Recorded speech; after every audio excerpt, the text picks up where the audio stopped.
नमस्कार प्रणाम। हम बानी भोजपुरी गायक कलाकार राकेश मिश्रा और आप सबके नया साल के बधाई के साथ बहुत बहुत चरण वंदन, नमन, अभिनंदन, दिल से थैंक यू।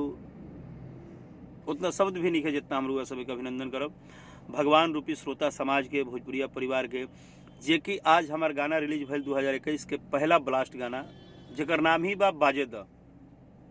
तो भाई रोका मत, बस बाजे द, जहाँ भी बाजे बाजे द।